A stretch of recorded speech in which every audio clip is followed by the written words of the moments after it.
All right, well, you got something happening. Okay, thank you. Diane, could you go up there and fix that screen? Thank you. And let me make sure that you get. There's Jean. Good morning, Jean. I'm not going. Oh, yes. Okay. You gotta let me in, or just because it's open. You don't have. No, I don't. Hello, all. Hello, Jack. Diane, how are you? Good. How you doing, Don? The table for it. Oh, that's great. This is good. So, what is the good life? What is the good life? Why? Let's see who's on here. Maybe I'll wait a second. All right. So, good to be together. No, Find you. there we go. All All right. So, what do we know about the good life? What do we know about the good life? Why is it that the most popular college, can people hear me? No, they cannot. That's what I'm I'm muted. Can folks hear me okay? Yes. Very good. Well, wherever we are in our far, oh, you mean to turn this off? Okay, yeah. Yep, they can see me. So can you guys hear me okay? Put your thumbs up if you can hear me okay. Okay? All right. Well, wherever we are this day, in our far-flung family or here in the library, what do we know about the good life? What do we know about the unmute to start speaking? Unmute myself. No, I don't want. All right, but you can hear me okay. Yeah. Why is it the most popular classes, college classes, at Yale and University of Michigan and Tennessee have to do with about living a good life, some version of living a good life. Or happiness. Or happiness. And happiness is part of it. The word for blessed, when you read, for instance, Matthew 5 and the Beatitudes, blessed are the poor in spirit, that's one of the New Testament answers for a good life, as you think about areas where there's two or three places where in the New Testament you can find wisdom for living a good life. And one of them is in the Beatitudes, Matthew 5. And the word for blessed literally means happy.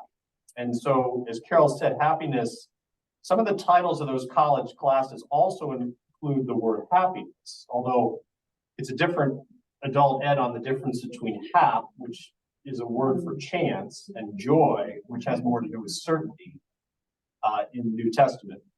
But back to the college classes, some of them do have the word happiness in it, because culturally we associate happiness and with a good life. So even though there are distinctions biblically, there is that's certainly one. That's Carol. So that's one thing that we associate with the good life. With the good life. Well, we're going to explore it a little bit today, and we're going to do it just connecting to our a bit of what we're doing in worship, which has to do with wisdom literature, because wisdom literature in the Hebrew Bible, and then we'll move to the New Testament at some point.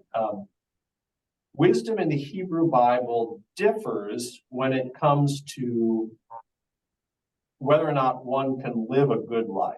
It differs as to one can live a good life. So what is wisdom? What is wisdom literature? What is wisdom literature? What does it mean to be wise? What does it mean to be wise? I think to make the right decisions. Make the right decisions. Peggy is so that's good. That's right. And that has to do a little bit, when I hear that, Peggy, with outcomes in my mind. In other words, in almost like a Forrest Gump kind of way, like wise is to paraphrase or to use, stupid is as stupid does from. So wise is as wise does, Forrest Gump would say. In other words, it's not the amount of knowledge you have, it's the outcome of the decision itself that leads to that defines the wise. Something very I thought was very good, that you have the right to make a decision. You do not have the right to avoid the consequences of your decision. You have the right to make a decision, and you do not have the right to avoid the consequences of the decision. Okay, good. I appreciate all thoughts as we sort of walk through it here a little bit. Hi, this is John. Hey, John. Yeah, and relating to what was just said, that's part of God's having given us free will. Well, yes. I mean, if you can make a decision, that's free will, and you have to live with the consequences. That's right. That's the other part of the equation. Yes. That's a whole other adult ed we could do. Does God give us free will? Yes, I mean that's the message of the knowledge of the tree of good and evil. Excellent. So Genesis 3 and the choices that Adam and Eve make, does that metaphorically represent the gift of free will? And the consequences thereof. And they make some good decisions. Go ahead, John. And that's part of the answer that people have, why did God allow the Holocaust, et cetera, with other horrors, which is another lengthy discussion. But anyway. Why there is evil. Yes. So Why? the Odyssey. Yeah. So why there is evil. So the Holocaust, why there is evil. Well, we're gonna get to that a bit. That wisdom literature is not blind to the reality of that. So free will, represented by a variety of things biblically, but certainly in the garden in Genesis 3. I do think God's providence and guidance is real. The Spirit is real, and free will are also real, and they are a bit of a mystery as to, are we 52% guided and 48% given free will? I don't know. It's sort of a mystery, but somehow it all fits together. So wisdom has to do with decisions we make. Wisdom literature in the Hebrew Bible, there's some different views on exactly how many books are in wisdom literature, and there's some parts that different branches of the Christian church will include in the Hebrew Bible in terms of what wisdom literature is. But for purposes of today, let's just include 3 of them for discussion for today. And just knowing that one could argue that some other books potentially could be on the table. But let's just talk for a moment about Proverbs, Ecclesiastes, and Job as potential wisdom literature ones for our discussion of the good life. Proverbs. Who are the Proverbs usually associated with? Who are the Proverbs usually associated with? Wisest. Solomon. Several people here jumped in with Solomon, and that's correct. That is correct. So there's a whole, certainly, and they are self-authenticating.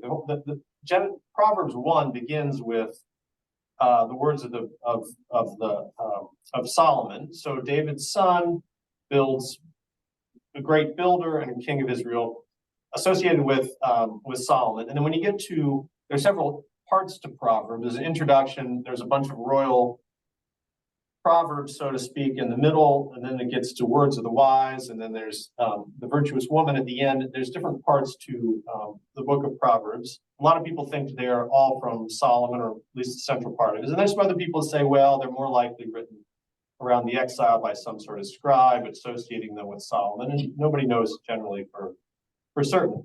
Ecclesiastes, but there's this idea of Chokmah, which is this God-given idea that wisdom, that God helps guide us towards good decisions because wisdom is an attribute of God. Ecclesiastes, what is Ecclesiastes? Do we remember Ecclesiastes? Mm-hmm. For everything there is a season, and a time for everything under heaven. We will be reading that tomorrow at Lois Johnson's funeral. That's often read at memorial services. So Ecclesiastes, probably written around the exile, but there's also debates associated with Solomon too, wisdom, but or not. There's different debates of it.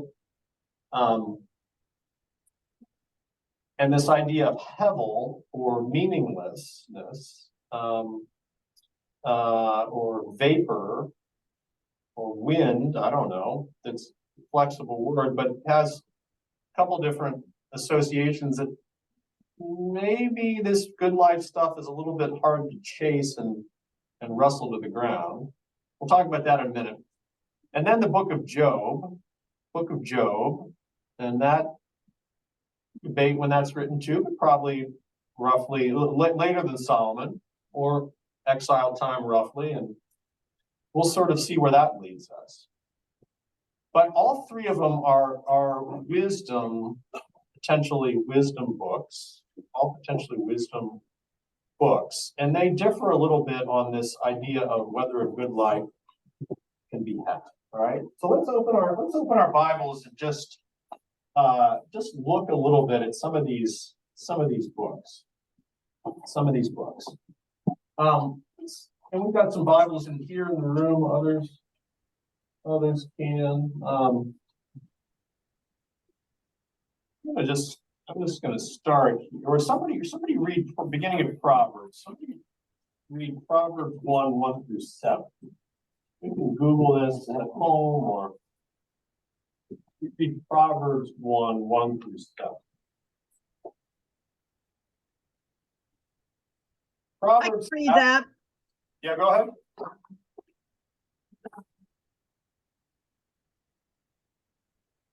Were you talking to me? So read that. Oh, whoever's got a Proverbs open to Proverbs 1:1-7. The first one to do it, just go ahead and read.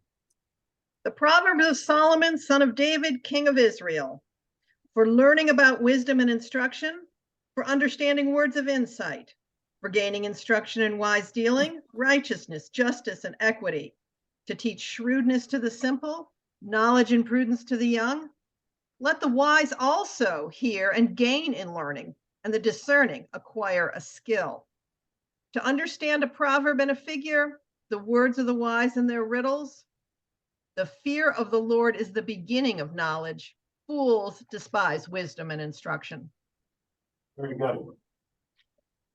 All right, so Proverbs are a gift for learning about wisdom and instruction, understanding, insight, gaining instruction, and wise dealing. So it seems like you can get righteousness and justice and equity, that they're possible. Shrewdness, even to the simple, knowledge for the young, and even for the wise to gain in learning, verse 5 says. You're never too far along in life to learn. So the simple, the young, and even the wise can continue to always grow on the way. To understand a proverb, wise words and riddles. Fear of the Lord is the beginning of knowledge, but fools despise wisdom and instruction. As one sort of reads that, and then by the way, I'll just Proverbs 10, which is the beginning of literally the sort of 2-line Proverbs of Solomon, which continues for roughly 12 chapters. A wise child makes a glad father, but a foolish child is a mother's grief. Treasures gained by wickedness do not profit, but righteousness delivers from the devil. Blessed are on the head of the righteous, but the mouth of the wicked conceals violence. The central part of these proverbs are these sort of two phrases, two parts to essentially each proverb. Necessarily, they play off each other usually, and they may not be related to the proverb that follows or comes right in front of it. Does it seem like, from what I think it was Jean? Did you read it? Were you the one who read it? Jean read that it's possible to live a pretty good life. From what you read in the introduction, we're not going to read necessarily more of Proverbs today, although we might.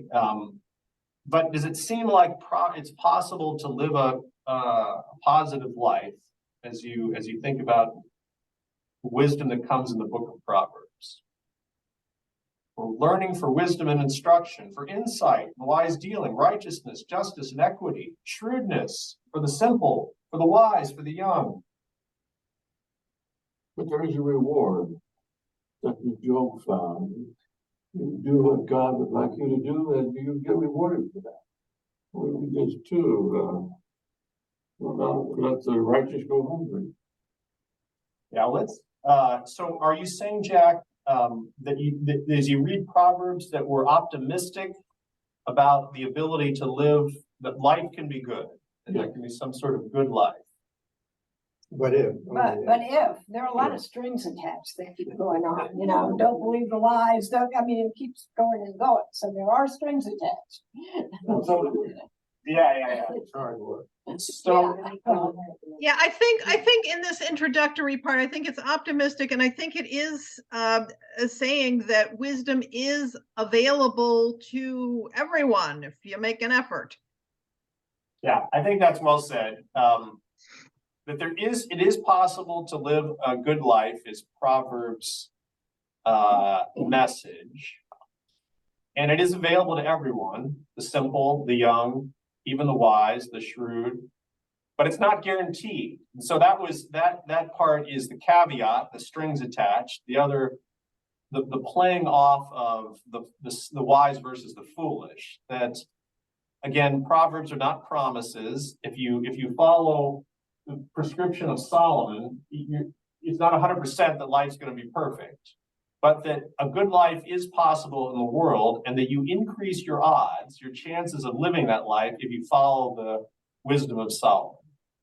And apparently Alvin has published a book on advice to high school students about choosing their careers and how to find their definition of happiness. So that definition of happiness, Yeah. you let off with that, so to speak, but decisions are important along the way. Yes, we haven't fully defined what a good life is, but Alvin, you said Alvin. Alvin, do you have is there a quick summary of, did you define a good life in there fully, or a way that can be expressed today? Well, I didn't necessarily define a good life, but what I tried to do was inspire young people to realize that they had the ability to create happiness in their future, but the way to do that was to be as multidimensional as early as possible in their lives, that while they were still in high school, the more different things they were involved in besides academics, which of course were important, the more volunteer experiences they had, the more clubs and groups and athletics they participated in, the wider their range of experience would be. And in later life, they would have so many opportunities to do things that they already knew about and enjoyed. And I think that's the key in later life, is to be busy, to have interests, and be able to be with people and do things and contribute to society. So that was kind of the summary of that part of the book. At the third part of the book was prepare yourself for a wide range of interests, and you will always have something that you can be involved in that'll bring you happiness.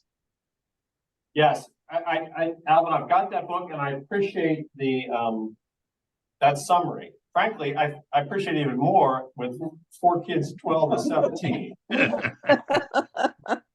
Again, be reminded of that from Uncle Alvin. That's great. Thanks, my friend.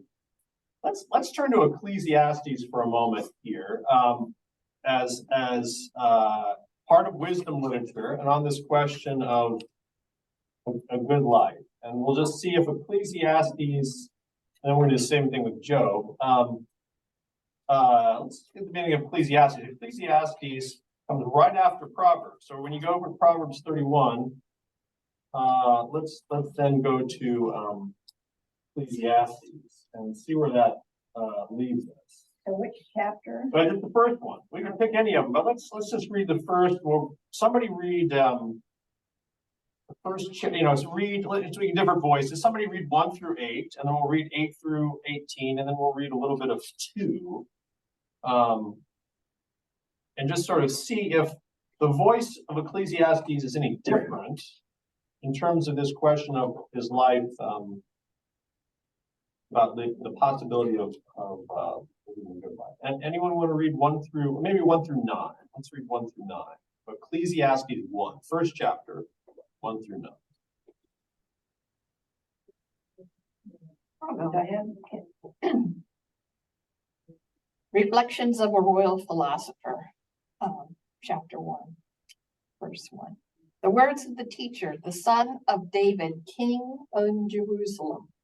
Vanity of vanities, says the teacher. Vanity of vanities, all is vanity. What do people gain from all the toil at which they toil under the sun? A generation goes and a generation comes, but the earth remains forever. The sun rises and the sun goes down and hurries to the place where it rises. The wind blows to the south and goes around to the north.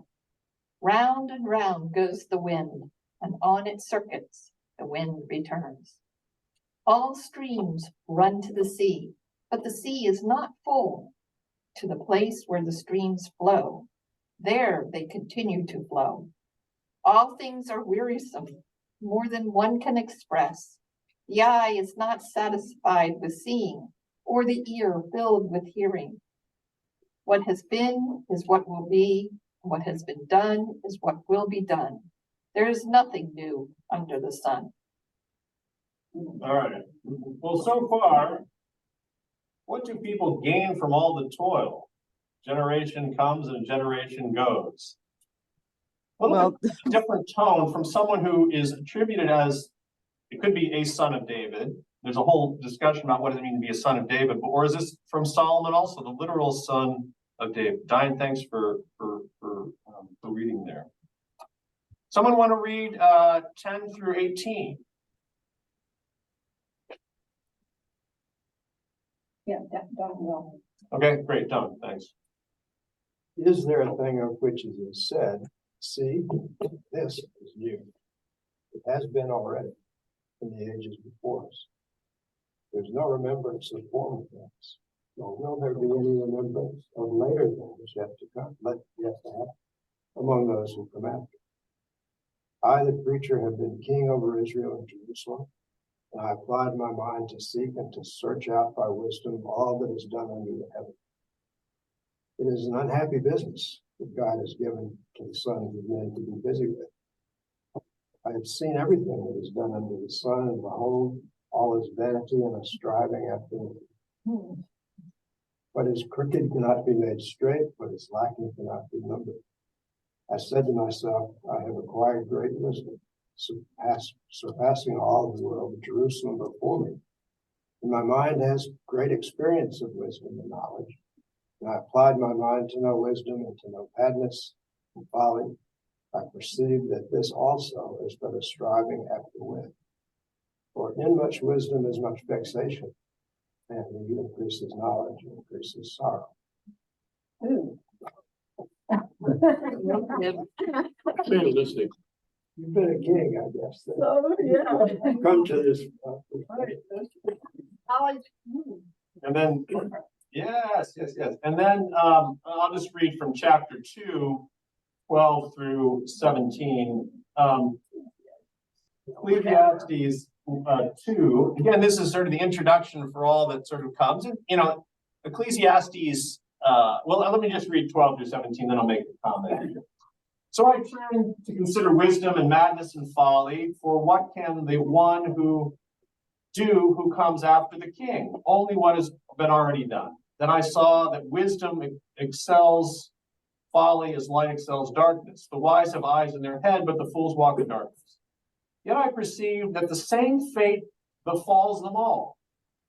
Then I said to myself, what happens to the fool will happen to me also. Why then have I been so very wise? And I said to myself that is also vanity. For there is no enduring remembrance of the wise or of the fools.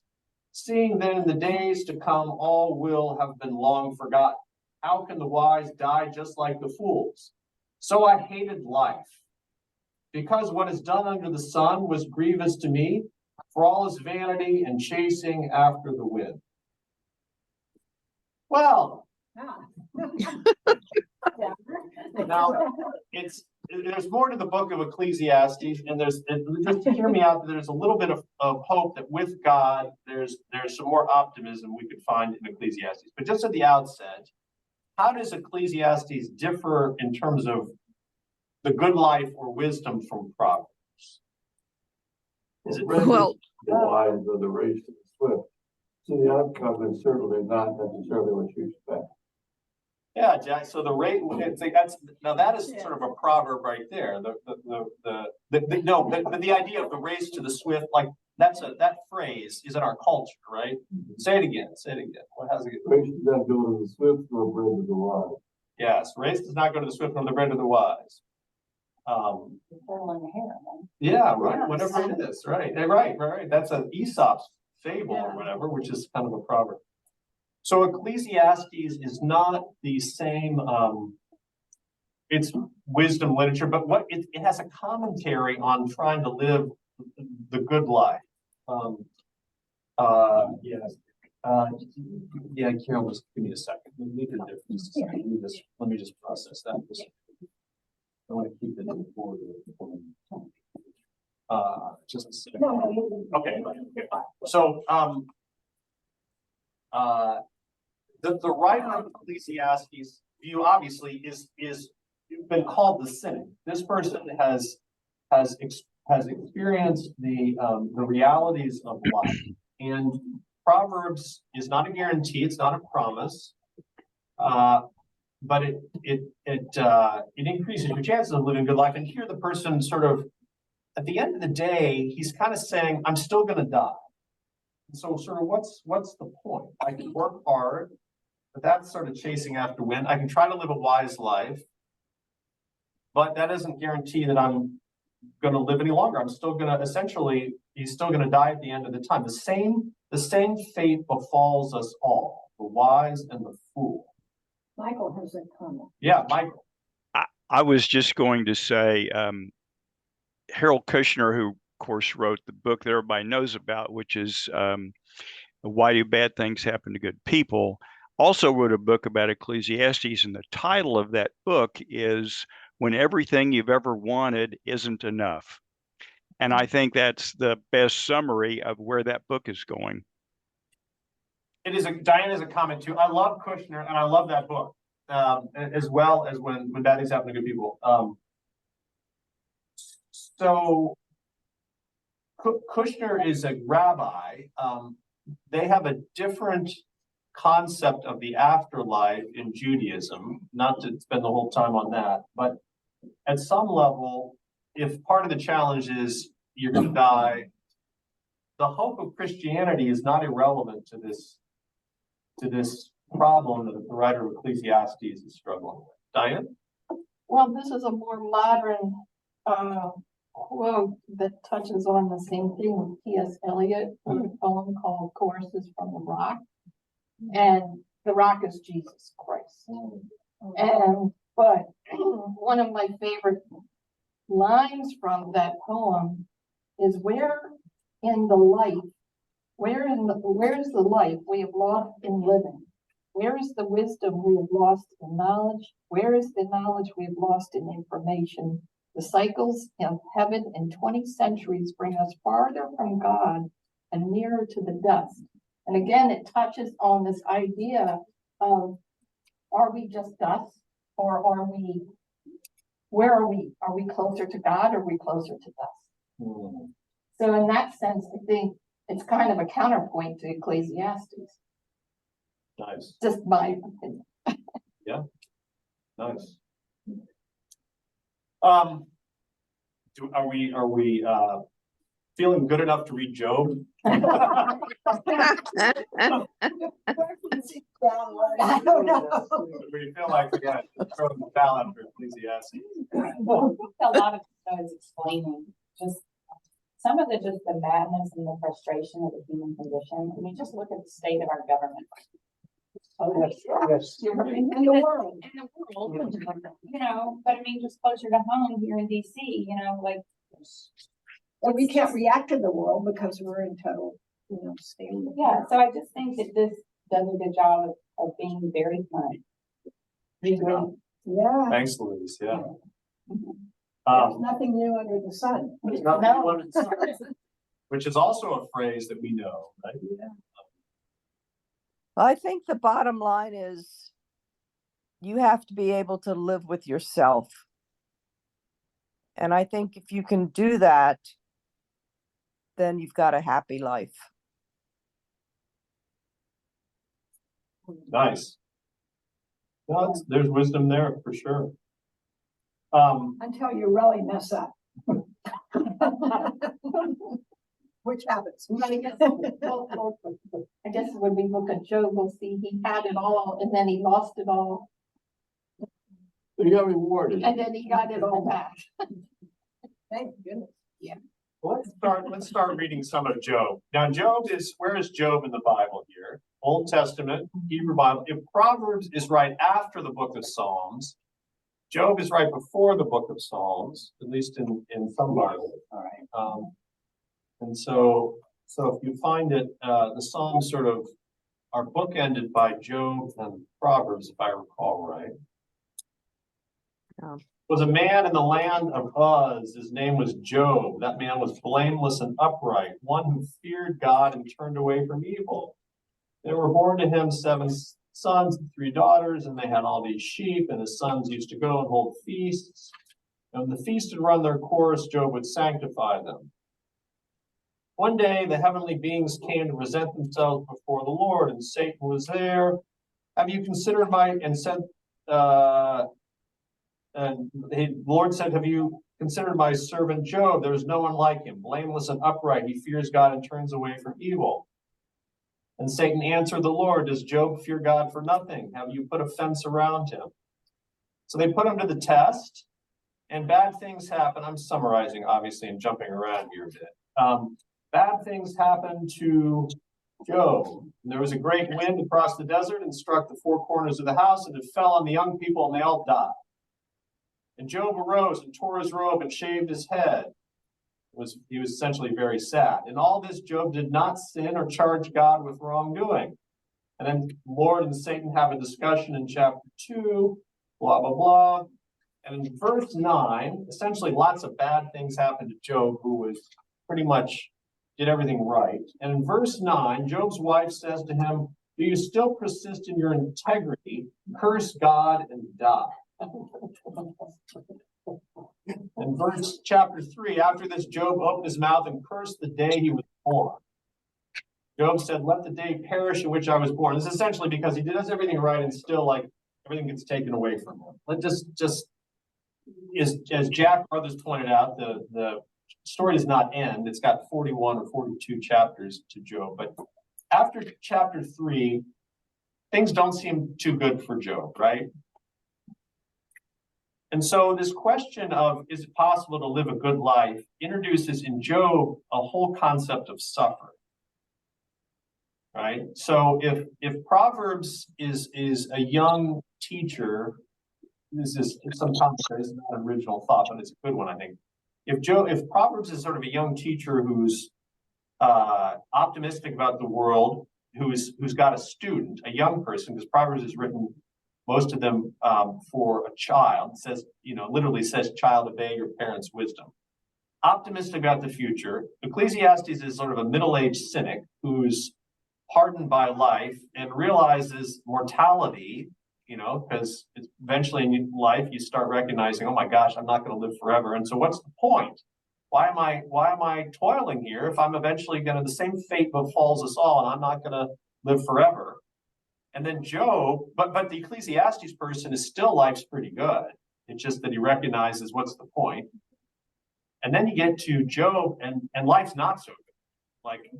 Unlike Ecclesiastes or Proverbs, here you've got someone who basically applies all these, if the first proverb that we really take to heart is Proverbs 1:7, fear of the Lord is the beginning of wisdom or instruction. And it literally says Job feared God. And yet he didn't just recognize, life's pretty good, but I'm going to die. Life was really bad. And he lost everything and suffered. We now in wisdom literature have 3 different views of the question of, is it possible to live a good life? Yes, no, and maybe, or however you want to sort of say it. Who's right?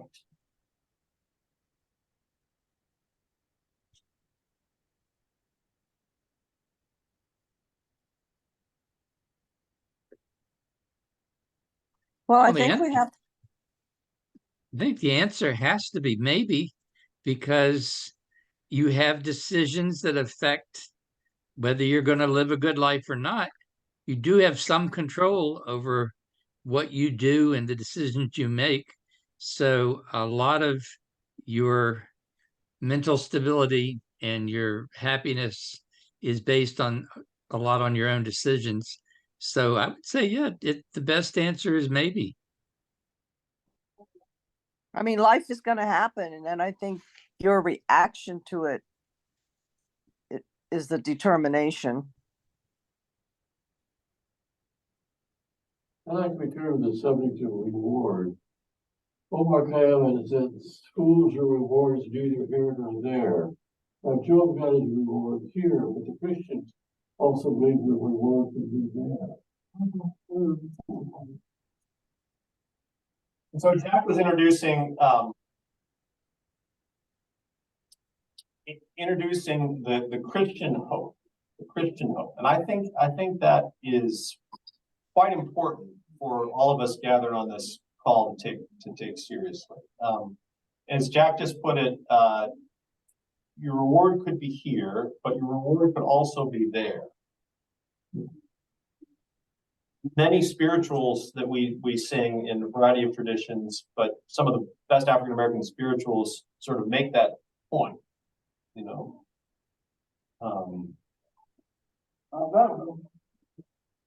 That was something that was offered as a compensation for whatever the misery of slavery or whatever else. So, yeah, it goes. Yeah. Well, within that is the suffering. Yeah, go ahead. I'm also wondering, the idea, is the good life based in the material world, or is the good life based in the non-material things of life? Is it based in the spiritual, or is it based in material? And I think Peggy keeps talking about the fact the spiritual being so important. Yeah. And spiritual can even be relationships to other people.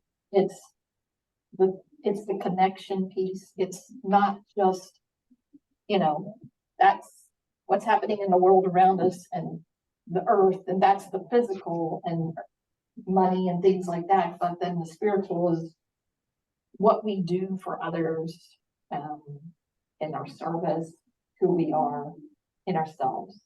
Does that make sense? Very, very much so. And lots of the literature. So Diane was just lifting up, if I heard right, some of the importance of relationships and what we do for others or how we connect.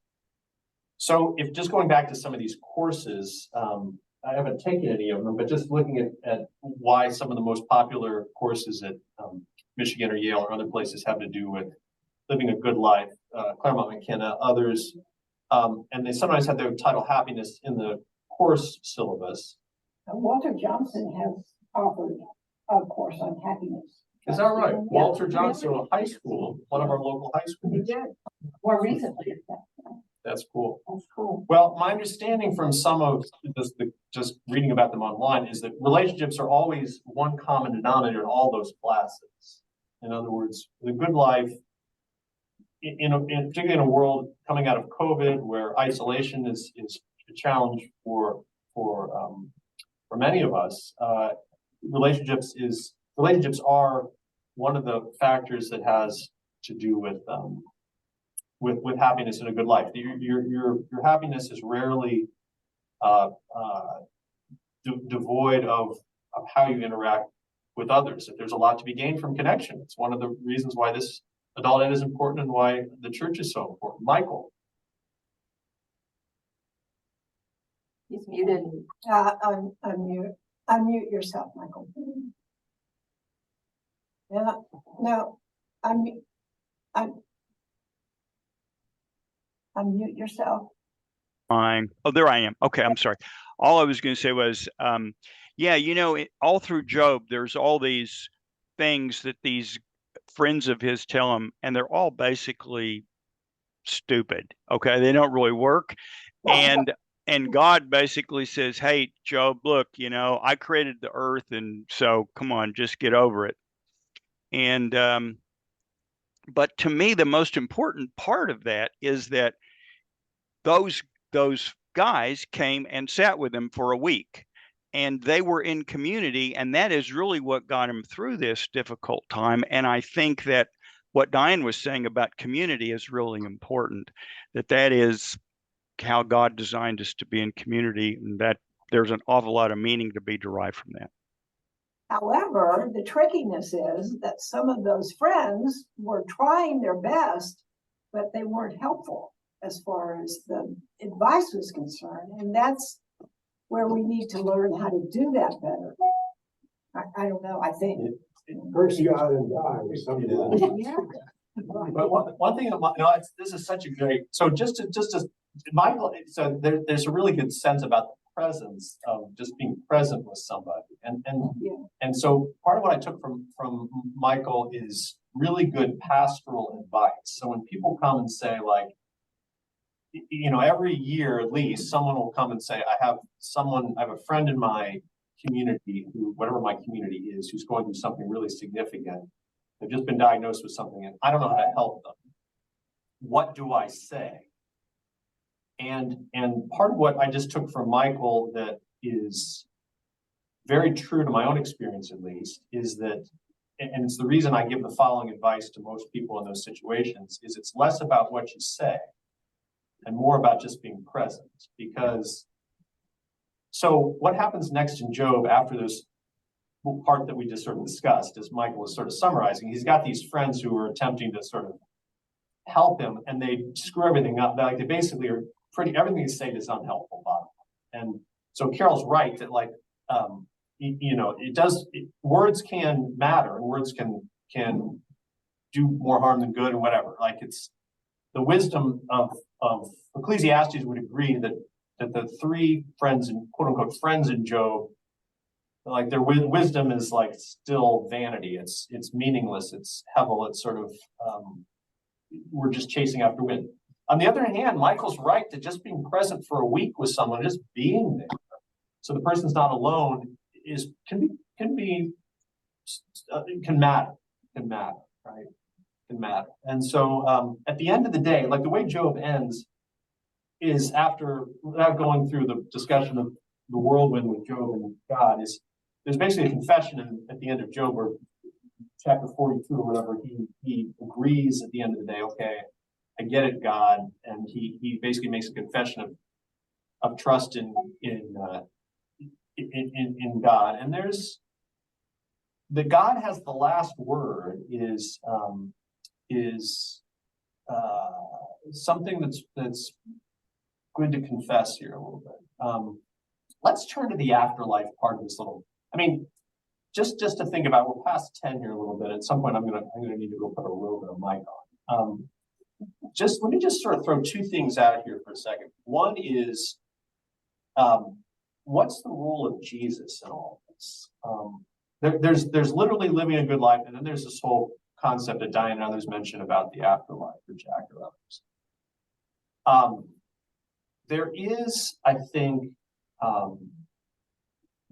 there is guidance in the book of Proverbs, certainly, and metaphors of some of this wisdom literature, whenever it's around the exile, whenever it's written about how to live a good life. And I think Jesus' example and the wisdom that comes from everything from the fruits of the Spirit in Galatians, or certainly the Beatitudes and the Sermon on the Mount that Jesus gives, and things like the Ten Commandments, are guardrails, guidance, and wisdom on how to live, if not a good life, the best life we're able to live. And so I think the Bible does matter in terms of the guidance that it gives.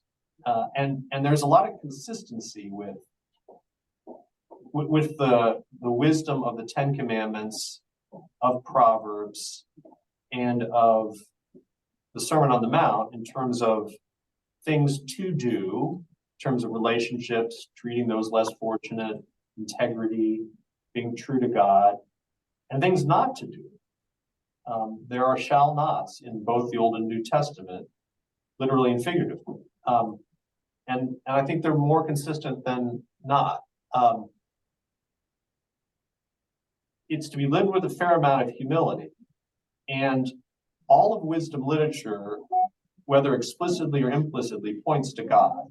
In Proverbs, Yahweh is behind all of the desire for the possibility of living a good life. In Ecclesiastes, there's literally a confession that with God, that it's possible to find a little bit more meaning. And Michael just pointed us to Job's whole experience at the end of Job, which is basically 4 or 5 chapters of sort of discussion with the Spirit of God out of the whirlwind. So I think it is possible to live a good life. And that's, by the way, in John, there's a lot in John around the idea of the abundant life.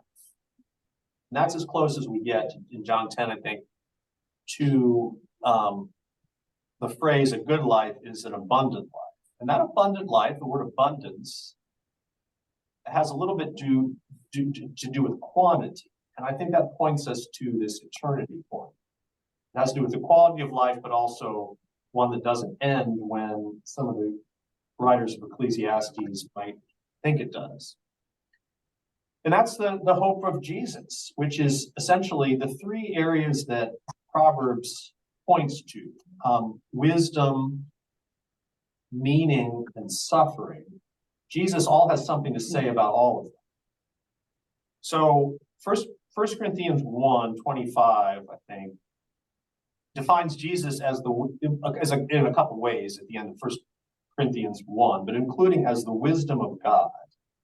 It's the wisdom of God. And when we read in Advent, Isaiah 9, that points to the wisdom of God too, and the one who will come out of the root of Jesse, as Isaiah sort of points to it at one point. So Jesus is the wisdom of God personified according to Paul.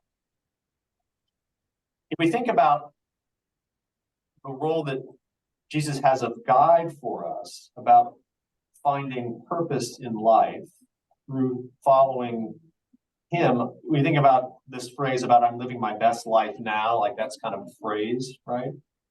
The best life we can live sort of comes out of following the one who ultimately provides meaning and purpose, as the writer of Ecclesiastes would say. And Jesus did those. He took time away, but he did it through relationships with others and providing guidance for those who would follow him to live an abundant life. That the purpose and meaning that the writer of Ecclesiastes sees as just chasing wind is answered in the New Testament in the purpose Jesus gives us. In terms of Jobian suffering, did Jesus have anything to say about redeeming suffering? What's the primary symbol of our faith? Cross. The cross. Cross. Suffering servant, it is through his own suffering that our sins are forgiven. Just to summarize Good Friday in a moment. So suffering is part of life. It's true, but the hope for the afterlife means that it's not all vanity. And I think that's the role of Jesus is not irrelevant to the 3 challenges the wisdom literature poses in terms of a good life. Christ's whole his message with the Beatitudes and all the parables, it involves so much as far as decision making and how we treat others and relatedness. But it doesn't include the suffering. He didn't escape that. Certainly, if I thought. Yes. Yeah, Carol and Don brought up 2 things that I had forgotten to bring up, which are important, which are parables and then Matthew 25. So within what the stories that Jesus tells, the parables that Jesus tells, and Matthew 25 is a good example about treating those, particularly those who are less fortunate. It's not just the Beatitudes.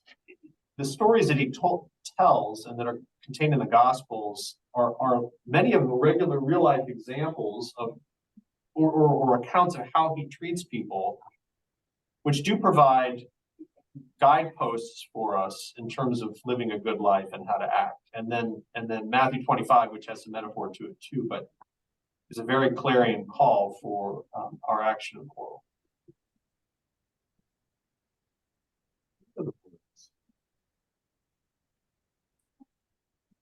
On this Sunday, which is so beautiful outside, yet the world is so troubling.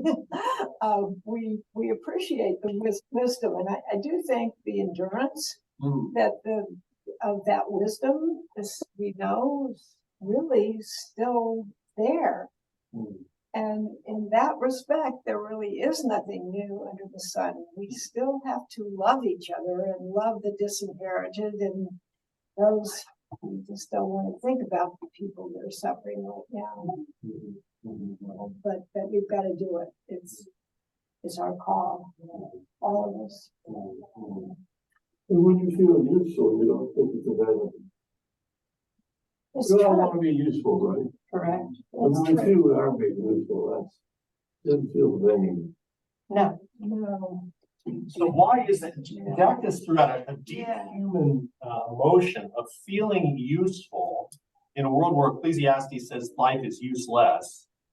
Feeling useful does feed. I mean, Matthew 25 is all around. I mean, being useful to somebody else. There's a heavenly reward.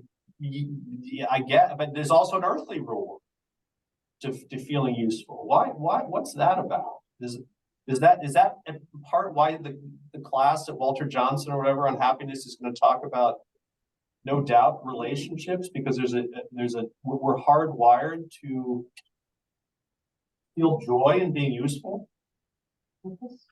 Well, I read something about the aged, and they were talking about, trying to keep them physically active and mentally active and so forth. But they said the one thing that they realized that the aged had lost was being useful. Yeah. And that was very important to make them feel that they were still useful, that there was still something that they could do to contribute to their world, to other people. And so I think that's a very important point of being useful to other people and having a sense of being useful. I have to second that, because living alone here in Florida, I probably spend half of my day every day working on nonprofits back in the DC area, where I'm deeply involved in leading or being a part of 3 groups, including Bradley Hills. And that's what makes my life feel valuable, that I am still contributing heavily to other people and other groups. And I agree strongly that is how you stay alive, is by feeling a sense of value. Joni Friend would give me that wisdom frequently, in terms of her wisdom. But I think it's true. I think it's empirically true. I sense it in my own family, and I sense it. It's one of the blessings of frankly, of ministry. And in our tradition, each and every one of us are ministers. As you were speaking earlier, I was thinking about the visiting team and how important that could be to people on both sides. Yeah. May I say a prayer, and if you all continue, but I probably should go for it. Okay. Let's bow our heads if we could, and gratitude for our time together. Loving God, as friends, we gather here and near and far, but also all close and all loved by you, and all valued by you, and all made to be hardwired to have purpose. And we just the gratitude for the challenge that Scripture gives us to try to wrestle with things that are not always easy and that have mystery to them, and also the opportunity that through the body of Christ, we are renewed each week and reminded that we each have purpose and meaning. And as the wisdom literature authors, at the heart of what they're trying to say over and over again is that purpose is found in you. We are made in your image, loved and offered abundant life here, and and given through Christ an eternal hope for eternal life. And for that, we are grateful. Till we're together again, may we go worship you. In Christ we pray. Amen. Thanks, friends. Thank you, Carol. David, so much. And I would urge you all to return next week.